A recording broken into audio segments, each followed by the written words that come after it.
This is Steven Dail, and you're listening to As the Story Grows.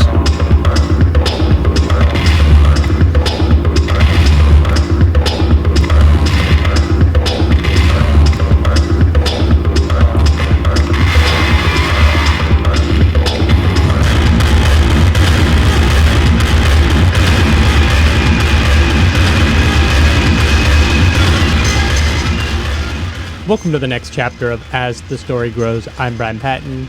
This week, we welcome former Project 86 bassist Steven Dail to the podcast. A year or two back, I asked Jeff Cloud if Steven might be interested in doing the podcast, and Steven declined. But with the release of Drawing Black Lines on vinyl, Steven was in a place to chat. A Project 86 podcast has been a long time coming, as I was in chats with Alex to be a guest right at the beginning of COVID restrictions, but timing never worked out for us. Steven and I bookend this chat with the Drawing Black Lines vinyl release, and Steven gives us a deep dive into Project 86's discography while he was in the band, working with Jason Martin and Starflyer 59, Crash Rickshaw, White Lighter, and more. This was a super fun chat, and I hope everyone enjoys getting to hang out with Steven Dail.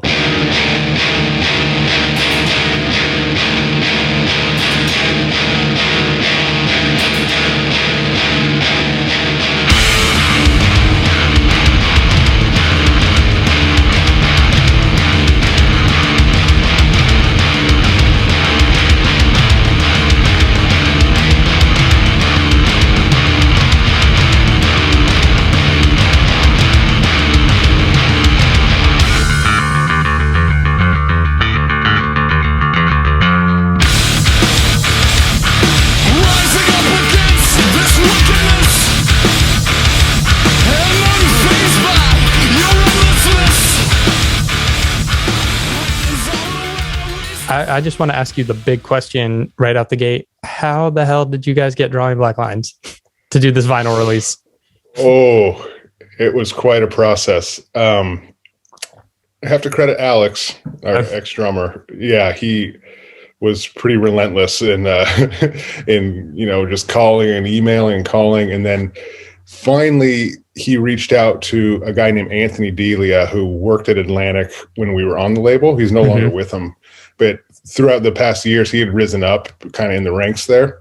Okay. But we were on good terms. So, and then he pointed us to the right guy and got us, because it's a black hole when you're dealing with major labels, right? Like nobody cares. Nobody, So he got us in touch with the right person, and it went from there. So I think it took about a year to figure it all out. Yeah.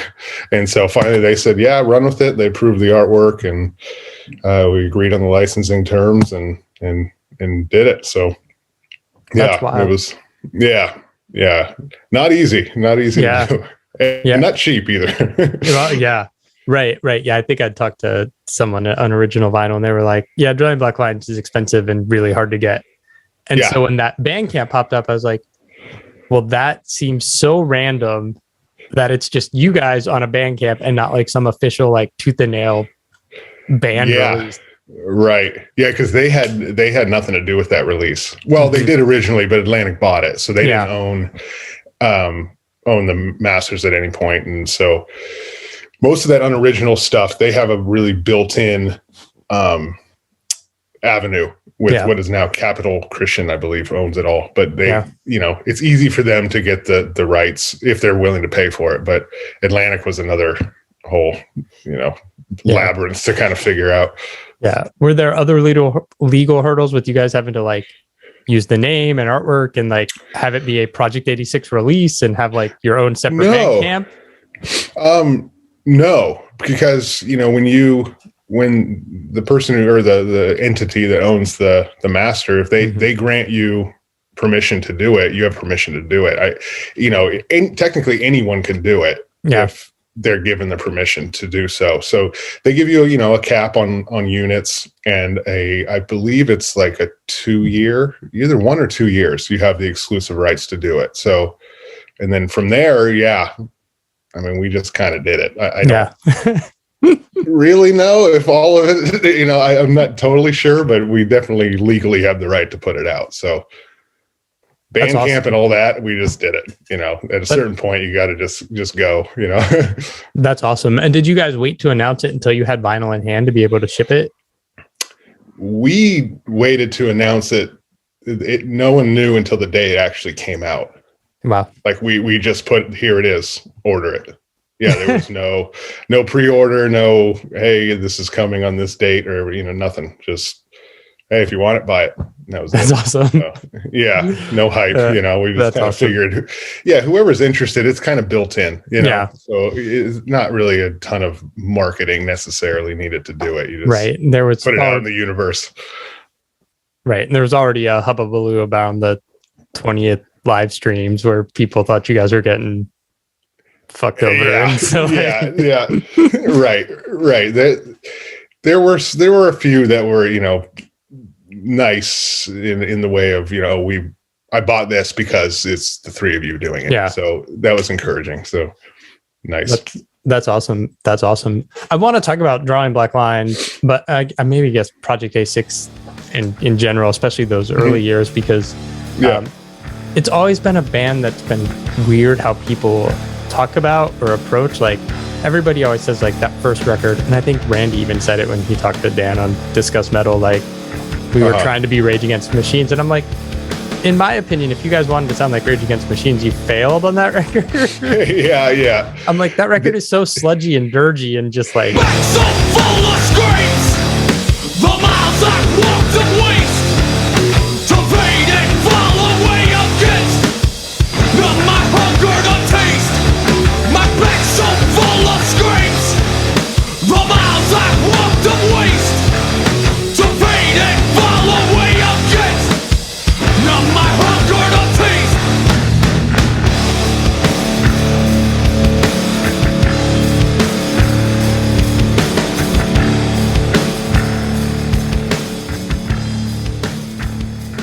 Yeah, the Rage thing, that was like, to be honest, like prior to me joining, like in demo land and like first show land, it was pretty close to the bone early on. Oh yeah. Honestly.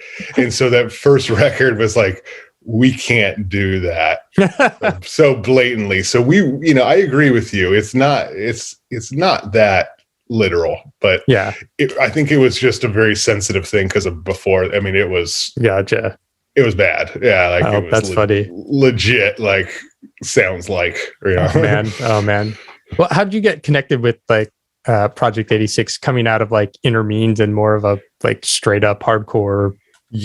So me and Alex was in Inner Means with me, and so we were close in that sense, and like then he started playing with Schwab and Randy, and at that time Ethan Luck, I think. And Ethan took off, and Alex like, hey, you should play. And I'm kind of like, I was more like scene kid, but I was like, had a real desire to be part of a real band, like a professional band that, would use tuners and stuff, and have decent gear and, a potential to kind of do something and to sell some records. So that's what kind of drew me to it. Just wanted to be in a more legit pro kind of thing. Yeah. Were your hesitancies were all like that sound that they were that? At the time, a little bit, but they were kind of starting to kind of branch out, and, then it started to become sounds like, some music, a little more like Deftones or this and that kind of stuff. So, or Tool or whatever. Yeah. So I kind of knew that it was evolving or whatever. So it was more, how it is with the, especially like hardcore scene and stuff, like the cool is cool and you got to be legit and all that stuff. But I was ready to kind of branch out and not get out of it. I still love all that stuff today, but there's only so far you're going to go, you're going to play local shows, and this was some of the funnest times of my life was doing that stuff. But it's not going to go too far. Yeah. Was it your and Alex's connection to Inner Means and Tooth and Nail that led Project to Tooth and Nail originally, or were there already discussions in the works? I guess Ethan too had relationship. Yeah, that's a good question. I don't know if he did yet. I want to say it was Dirk Lemonez from Staves Acre and Focused. I think he was the one, if I remember right, that kind of said, hey, to Evil, you check these guys out or whatever. And then of course, when we met Evil, we knew him already from doing that 7-inch with I think we were like one of the first three solid state releases. It was like brand new. Yeah. So yeah, that didn't hurt for sure. There was already a little bit of a connection, but we were so far down the totem pole. Inner Means was, I mean, like, we were not, we had no power whatsoever. There was no featuring Alex and Steve from Nobody Cares. So right. Yeah. That's funny. I'm curious about like that self-titled record. Was Pipe Dream an older song that the band had? Was that? No, gosh, I'm sorry. I'm going to it's going back far. So I'm trying to remember. That was written in the album cycle, actually. Okay. Does it sounds like an older tune to you? It just stands out. Like I remember seeing the video for that song and like digging the song, thinking it was cool. Seeing you guys on the Warriors tour, buying the CD and listening to the CD and being like, no other song on this album sounds like that song. Yeah, I think it's actually the opposite. I think that was one of the later ones we wrote for that record. So we were kind of transitioning into, like you said, so much of that record was slow. It was a really slow tempoed record, and that was a more up tempoed song. And so we were kind of starting to go in that direction a little bit. If I remember right, it was one of the later songs we wrote for that.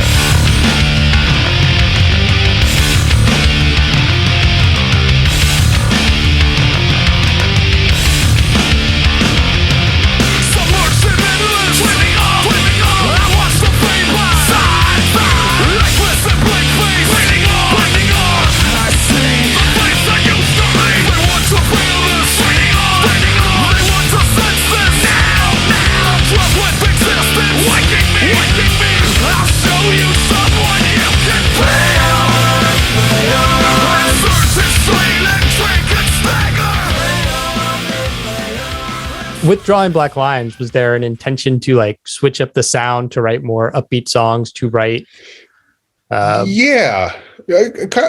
upbeat's not the right word, I think. Unspoken, not like a we need to do this or this. It was I think that's what made that record cool. Was we were, I think we had sold somewhere around 20,000 records of self-titled. Like it hadn't become this big thing. In other words, there wasn't a ton of pressure, right? No one was expecting this or that from us. And we were just really in this space of just rolling with whatever. Like nothing was thought about, at least to say, I'm sure lyrically there was a lot of thought put into it. Musically, when we were writing it, was just, oh, that's cool. Let's do that. What if we did something like this? And we were branching out musically, like as far as what we were listening to, discovering a lot of new bands and stuff. And so there's a lot of different influences coming in, and it just rolled, man. It wasn't really a very deep thought process. And I think that's what made it cool. I think it has a very organic thing to it. It just kind of happened, honestly. Yeah. I think often that record gets pigeonholed as like new metal, or you guys get pigeonholed as rapcore for that era or whatnot. Yeah. And I've always felt it at more akin to like, I don't know, Hum or Quicksand or like post-hardcore. Like you're exactly right. Yeah. We that for sure was on purpose. We were saying, we don't want like the rapping thing at all. We don't really want to do that. And we were into what we perceived as cooler music. Like you said, like we wanted to be known as a post-hardcore band, not new metal. And that was definitely a clear intention on that. Yeah. I think it helped that like that era of records, like I think like Speakeasy, Drawing Black Lines. I'm trying to think what else came out. Like there was that moment where it was like everything that was heavy lived in the same world, and then it all fractured into genres, and it was like, you were this genre, that genre, and it was no more just like, here are all the heavy bands. Yeah, it's true. It's very true. Yeah, that was a big thing that happened in the scene around that time.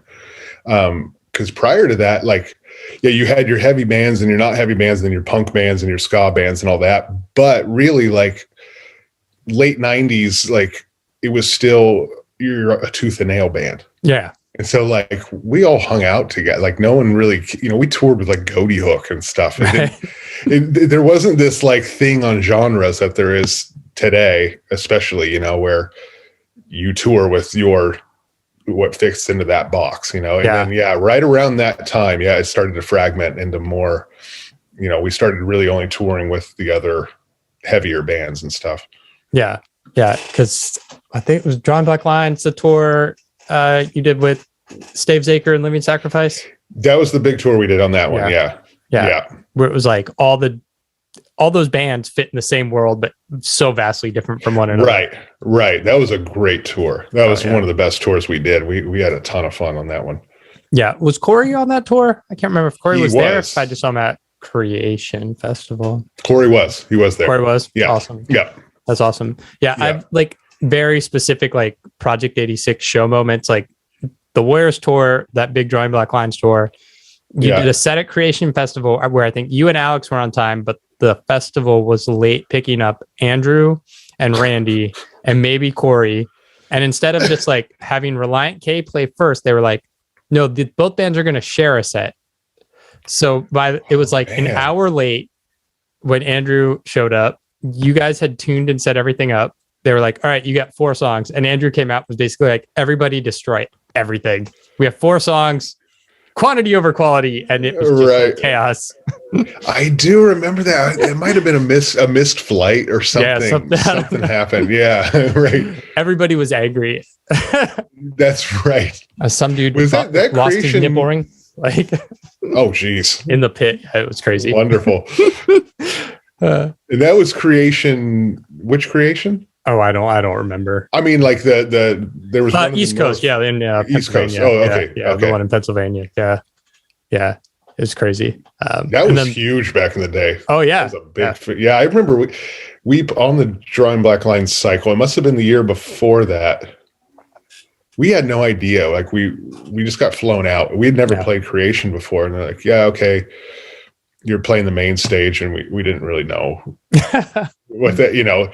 We knew what we were playing before the Newsboys, and we were just like, "That's so weird. This is lame," and so we're nothing against those guys, but we were in this kind of trailer, right? Like just hanging out because we just flew in and like, okay, you guys are up, and like we walked out on the stage, and it's like. It like freaked us out. It's like 10,000 people or something. Yeah. We had no clue. It was really surreal. But I think that was the biggest show we ever played. Actually, that's wild. Yeah, opening up for the Newsboys. That's wild. What led to you guys adding Corey into the band for that brief stretch? We had done that. Drawing Black Lines, and like it was such a guitar heavy record. Mm-hmm. There were so many guitars on that record, and so we thought. We should add a guitar for live, and we knew Corey from NIV and all that, and so we did that for that period of time. Right? Was it just not a good fit? Did he not enjoy it, or just no? It was, it really wasn't anything dramatic or personal. It was just kind of like we had started writing some new songs, and it didn't totally gel, and we kind of just.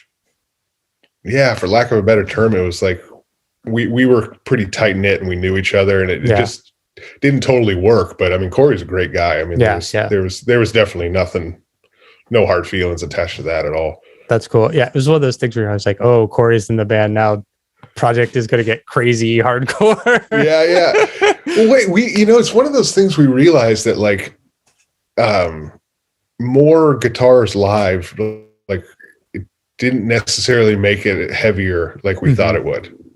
It actually took up more space sonically, and we realized we were doing better with one guitar and kind of having that open space and letting the bass fill in a lot of the heaviness and stuff. Yeah, it's one of the things, especially about Drawing Black Lines and Project for those first 2 records, is it's such like a bass heavy, bass central focus in the sound.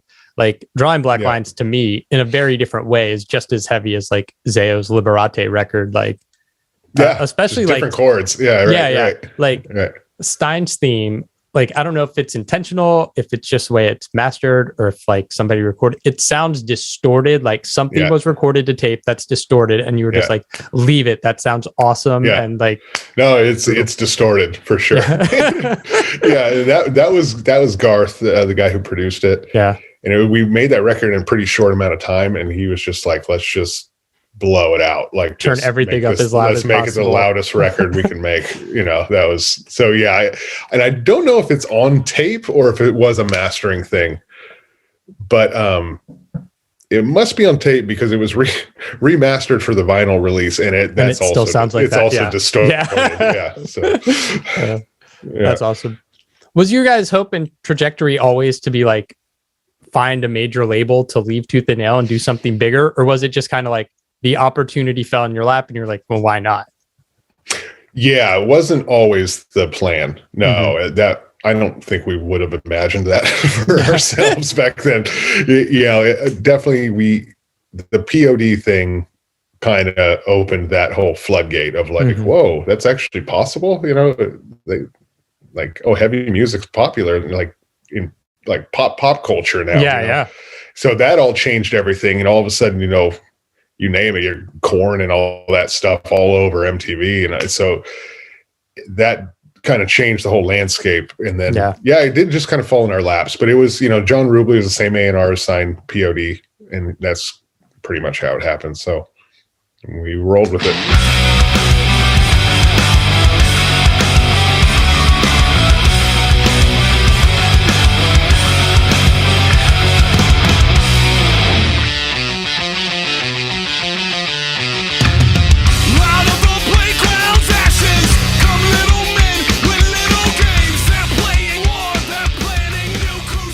With Truthless Heroes, I'm one of the few people who really liked that record when it came out.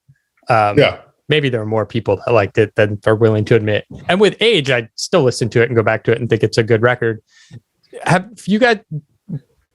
Did you feel the need to separate yourself from that record because fans were so like, what is this? Or was there always something that happened with the label musically where you were just like, that record doesn't work for us? Man,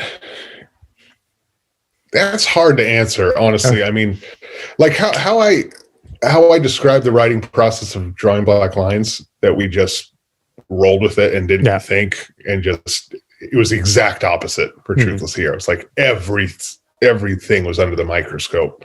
And, I think, in my opinion, we overthought that record, right? Like it didn't have that organic kind of aggressive thing that kind of was what we were known for at the time.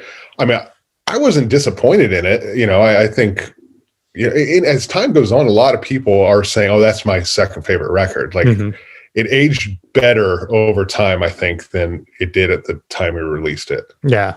But, and there wasn't really pressure from the label, like you need to write a hit or you need to do that. But that pressure was there. If you're signed to a major label, that was the deal, especially in those days. It was, you're going to blow up or you're going to get dropped pretty much. Yeah. But then that had nothing to do with Rubley, who was our A&R. He was great, super nice dude.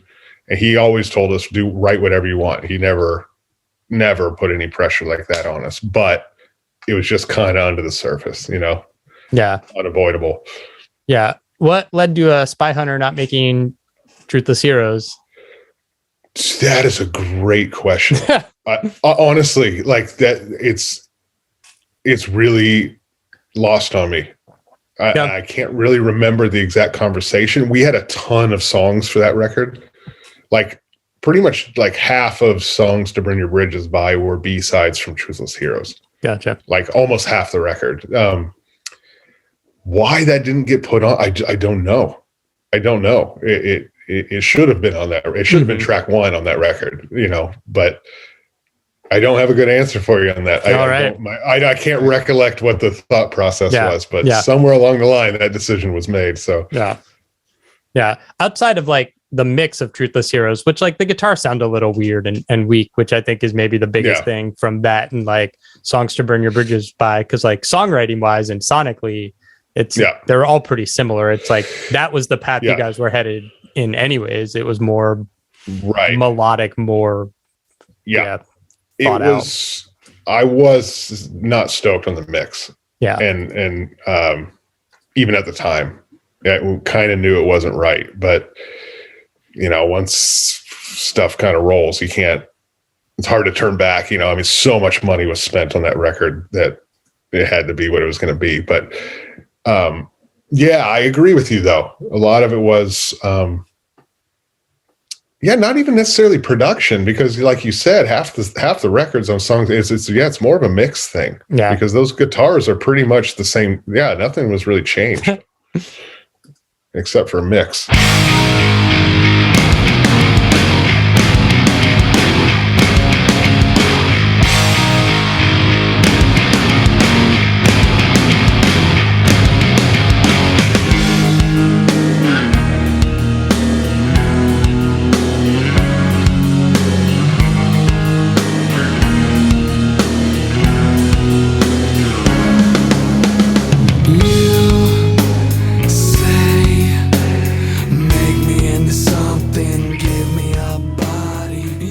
By the time you guys get to And the Rest Will Follow, like, were you just trying to do something? That record always sounds weird to me. Like, the songs don't mesh as well as some of the other ones. Were you just trying to experiment more in that writing process, or that? Yeah, we were definitely experimenting more, and we were jamming in the room, like, all together, or at least me, Randy, and Alex, and not.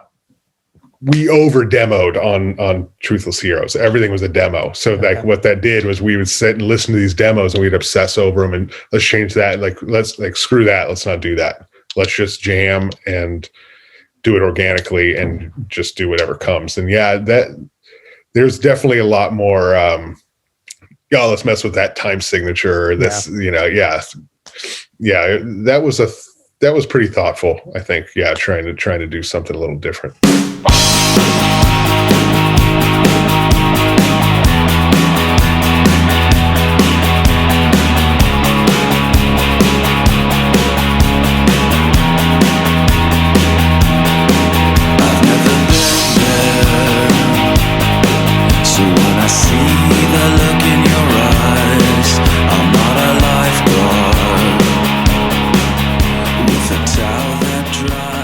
Right around this era, you start playing with Starflyer 59 on the records. That's kind of the era where Jason stops touring. How'd you get connected with Jason Martin? Oh man, I knew Jason for a long time. Like I said, all the way back in those days where, all the Tooth and Nail bands would hang out at Cornerstone and this and that. And, we're from the same neck of the woods. So, and he was buddies with Dirk and those guys in Stavesacre. So it was just kind of a common acquaintance and all that. But how I ended up playing with him, I just started hanging out with him. Again, I'm trying to remember. Oh, and he had some early Neon Horse demos that he was doing, and there wasn't a bass player. And he's like, "Oh, you want to try playing?" I'm like, "Yeah, sure." And he was really into how I played bass and stuff, and that just led to, "Hey, you want to play on the Starflyer record?" Yeah, absolutely. And we did a ton of bass on that record because it was just all about, having me do weird stuff. And we had a ton of fun doing that. So that was, you're probably looking at this stuff, right? Was that 05? 06. 06. Okay. 06 would have been My Island kind of. The release date. Was 06. Okay. Yeah, so you were probably recording it in 05. Yeah. I remember seeing you were on that record and being like, knowing it was you, because the bass, which is like never been prominent in Starflyer records, was so front and center, and it's like, I dig this. I know not everybody digs that record, but it's always been one of my favorite Starflyer records. Like the way the drums and bass sound are like killer on that record. Yeah, it's an odd bird for his out of his whole extensive catalog. It's kind of the most odd one that pops out. Yeah. And is that the first one he started doing production on himself? Ooh, I think he did Talking Voice. I think he did Talking Voice. I think that was his first. Talking Voice. Where he didn't go to a proper studio to do it. He just did the home job. Yeah. That's cool. Also, have to mention Crash Rickshaw. How did that project get started? What were you hoping to accomplish with that? That was different. Like,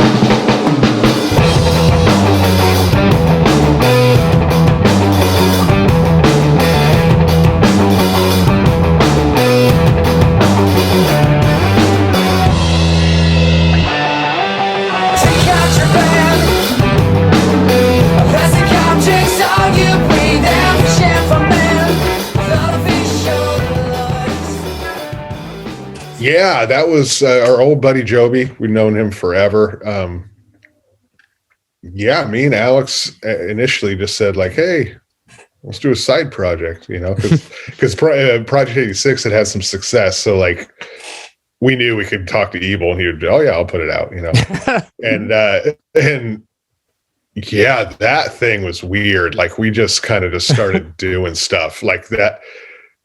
We basically just got in the studio and wrote that record. Like, it was all pretty on the fly, just kind of experimenting with stuff and having fun. So that's awesome. Bizarre sounding record. Yeah. Yeah. I think like the description was like Nirvana meets Fugazi meets like the Pixies or something weird like that. That was kind of the idea, right? Yeah.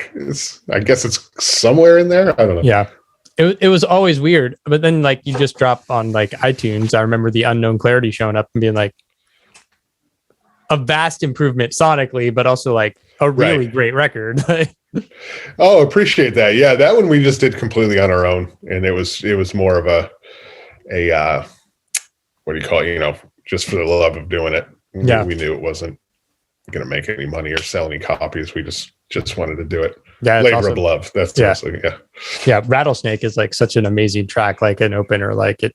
Yeah, so that's a cool tune. Yeah. We messed that record for a while.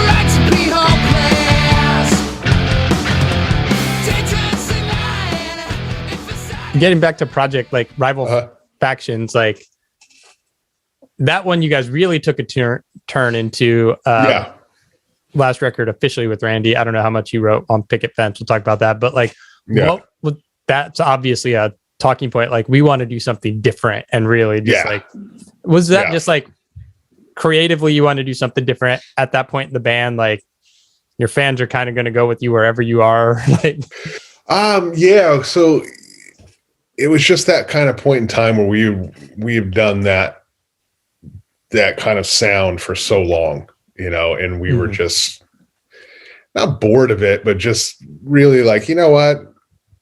Like, how do I word this? At that point, it was clear that we were never going to sell 1 million records, right? The fame had passed you by.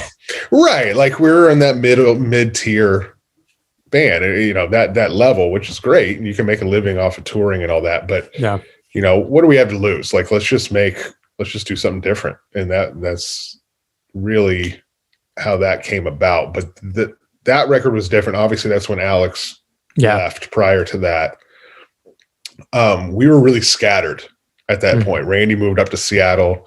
I was spending a bunch of time in Europe because where my now wife was from. And so we were just sending demos to each other, via email and that kind of stuff. So it was written totally differently.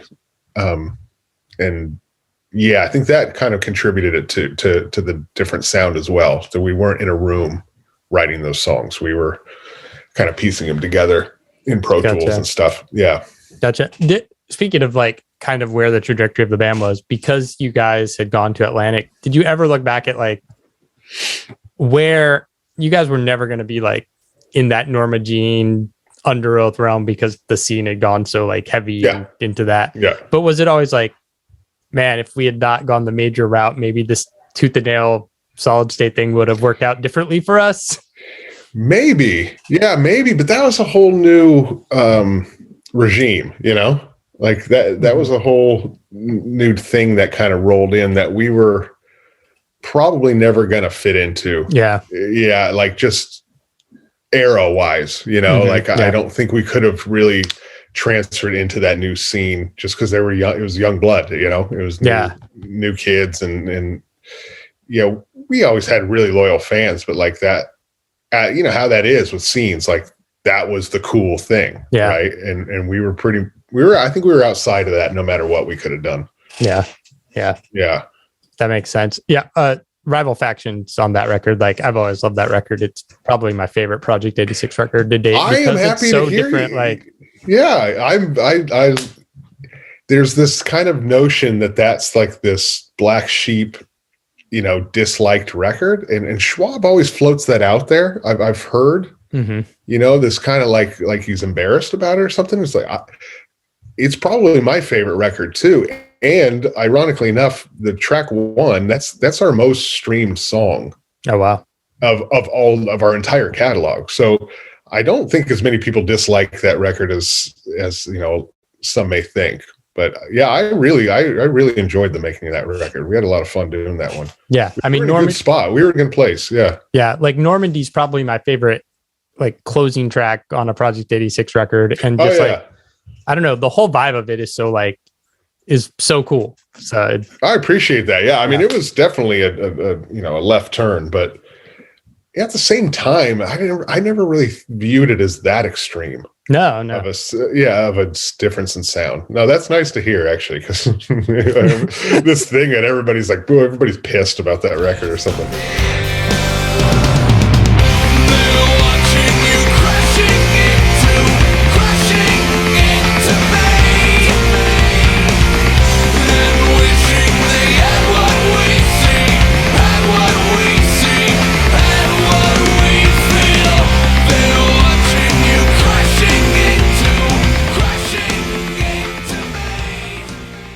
Picket Fence Cartel, how much of that was just you writing? How much of that was Randy done before he decided to leave the band?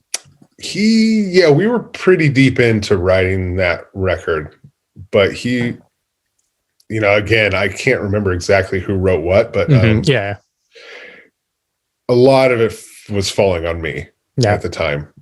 But he was writing, he was participating and stuff. And we were same kind of thing. We were in 2 different states and we were writing together, but then probably about a month before we were going to record it, he rolled. That was no fun for me. All that pressure. Now you're the head honcho on guitar. In a lot of ways, that record, like, it has good songs, but it also feels like, all right, this is the next Project 86 record, and this is what Project 86 sounds like. And there's a lot of that later in the band's career, obviously. That one, man, it's like it didn't have Randy playing on it really. Right. I was flying in some of his stuff from demos, so he was on the record, but like it's really tough when you're the guy playing bass and guitar, because you have these kind of go-to rhythmic things. So like to me, that record is almost too sterile because everything's almost too tight, right? Like there's not enough, it lacks vibe. Like I can't listen to that record. That was a really, really bad really tough time for me. Like that was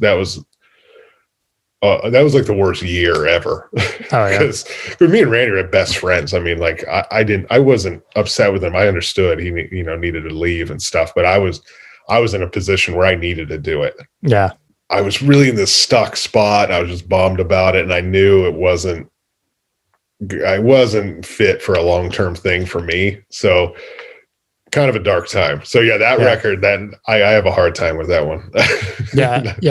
Was it tough for you to go out and be the guitarist of the band on that like Scream the Prayer tour and fill in that role? And that wasn't intentional. What happened there was we had lined up a guy to play guitar and it just didn't work out. Like it was bad. Like it was sounded horrible.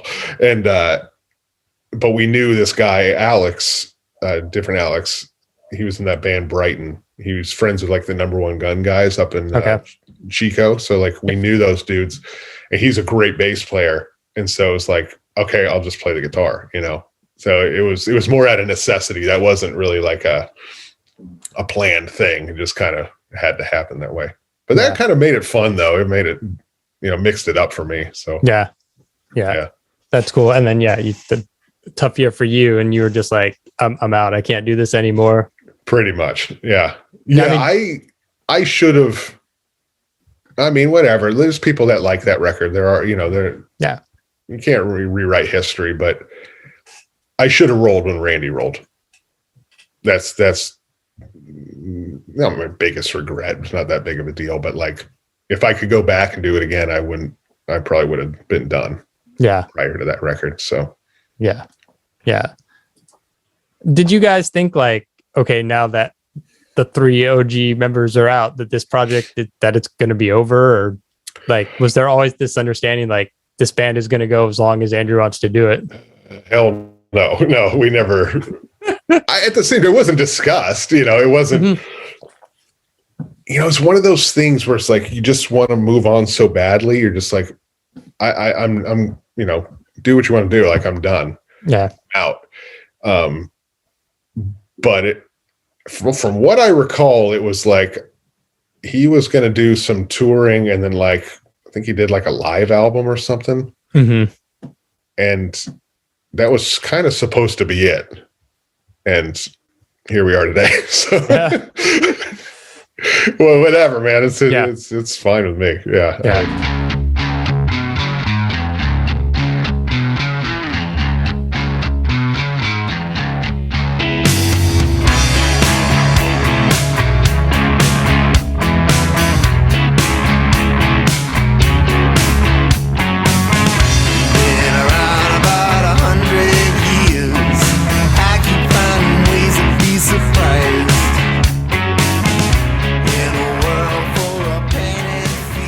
You've not toured, but you've remained active in music. I mean, you got the 2 Neon Horse records. You're still playing with Starflyer 59, showed up on those records.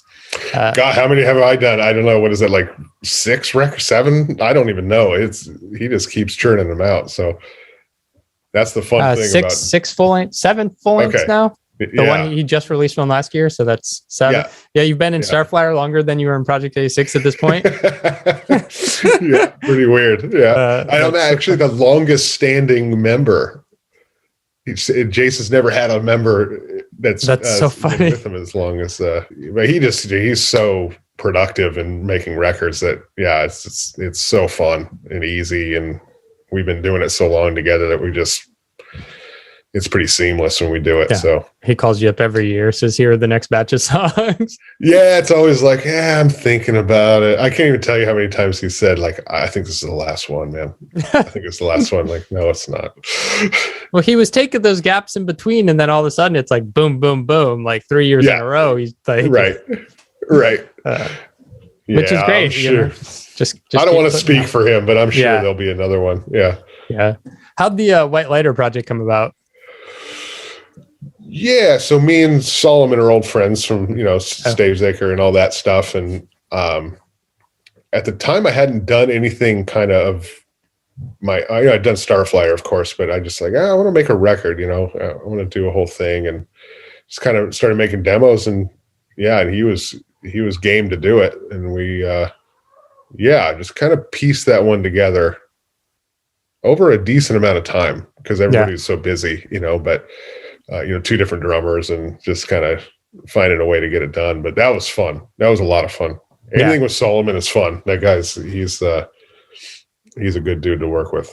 Yeah. Yeah. It almost feels like a darker companion to the Neon Horse stuff. Like if Neon Horse took itself seriously. Right. Yeah. That's pretty much a fair assessment, I think. Yeah. What was the relationship that got Northern to release that? Jason had started kind of helping them with some production stuff for some records, and Jeff, the owner of Northern, said like, I want to put out more records, and then Martin was like, oh yeah, I got this, the lo and behold, this, and just handed it to him, so that's how it happened. But I mean, the footprint was so small. Like, there's a lot of people that don't even know that record exists. Yeah. It's kind of a bummer because I like that record. I'm pretty proud of that one. So Yeah, that sounds great. Yeah. The vinyl's cool. Yeah. Yeah. The vinyl's cool, packaging's cool and all that, but you know, it is what it is.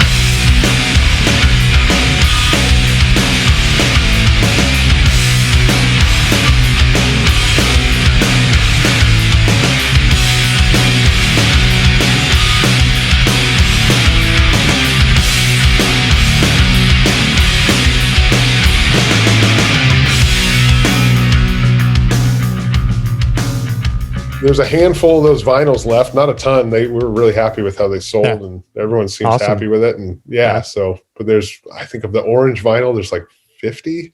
That's it. So, and then there's a handful of black ones left too. But other than that, man, I'm sure they'll go, and we'll see what's next. You know, that's cool. Do you think there are people who still don't know that this is a thing because it was just like this small announcement, or? It's a great question. I wonder that myself. Because it seems like if Tooth and Nail posted it, had gone like that, right? As so many of their vinyl releases are. Right. Because of Bandcamp, it's just not like bots like buying up 1,000 of them or something. Yeah, I've wondered the same, you know, but we kind of just decided to do it that way and figure, you know, that core group of people that were around in that era and you know, had that positive experience and the nostalgia connected to that record. Like, we figured they'll find a way, and pretty much they did. So I mean, it's a limited run. It's not like we're not printing more. So it's a one-time thing. So and you know, who knows? We'll see if there's you know, anything like that in the future. And cool stuff. That's cool. Yeah, I think it was back in September. Someone I know posted they had Drawing Black Lines on cassette, and I was like, holy shit, I did not know that existed. Like, I want that. It didn't fit on the cassette. They had to cut off all that noise at the end of the record. I remember Jim from Tooth and Nail, like, hey guys, like, it doesn't fit on a cassette. Like, we have to cut. Like, yeah, it's fine. Why we thought it would be a good idea to make like 8 minutes of noise for no reason. That's the error of just weird. Well, and that cost us a lot of money, by the way, because I think that nonsense at the end made that have to be a double vinyl. That's hilarious. Yeah, that is expensive. It's like we can't chop it off, man. That's lame. It's got to be the record. You know, it can't be anything different.